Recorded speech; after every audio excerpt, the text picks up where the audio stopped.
নমস্কাৰ আজি মই তোমালোকক পাইৰ মান বুজাই দিম তেছোৱা পাইৰ মান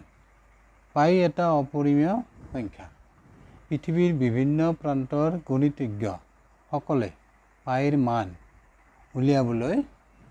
যত্ন কৰিছিল ভাৰতীয় গণিতজ্ঞ আৰ্যভট্টই পাইৰ মান চতুৰ্থ দশমিক স্থানলৈ ঊৰ্ধ্বমান উলিয়াইছে পাইৰ এই মান হল যা পাই ইকুৱেল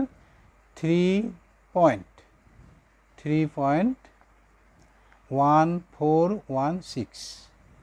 তাৰ পিছত চাবা ভাস্কৰাচাৰ্যৰ মতে পাই ইকুৱেল 7/22 তেতিয়া চাবা গতিকে গণনাৰ সুবিধাৰ বাবে পাইৰ মান কেতিয়াবা আমি 7/22 লম বা লোৱা হয় কিন্তু পাই ইকুৱেল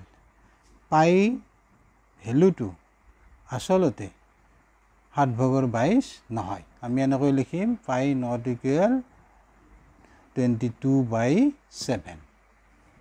কিয় নহয় চাবা কাৰণ পাইৰ এটা মোটামুটি মানহে লোৱা হয় তো ইয়াতে চাবা আমি পাইৰ ভ্যালুটো পালো 3.1416 আৰু চাবা বা পাই ইকুৱেল আমি লিখিছো 7/22 এতিয়া 7ৰে তুমি 22 হৰণ কৰিলে তুমি এই সংখ্যাটো পাবা ইয়াতে চোৱা 3.14 আৰু ইয়াতে চোৱা 3.14 একে আছে মিল আছে সেইকাৰণে আমি গণনাৰ সুবিধাৰ্থে পাইৰ মানটো কেতিয়াবা আমি এইটো লম 3.14 এইখিনি লিখিম নাইবা 3.1416 এইখিনি লিখিম আৰু কেতিয়াবা আমি পাই ইকুৱেল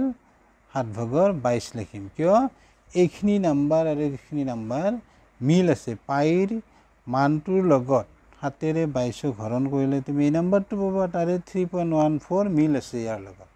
সেইকাৰণে আমি পাইৰ ভ্যালুটো কেতিয়াবা 7/22 লওঁ আসলতে পাই ইকুৱেল আমি 7/22 লিখিব নোৱাৰো কাৰণ ওপৰত লিখিছো মই পাই এটা অপৰিমেয় সংখ্যা আৰু 7/22 টো এটা পৰিমেয় সংখ্যা গতিকে পাই ইকুৱেল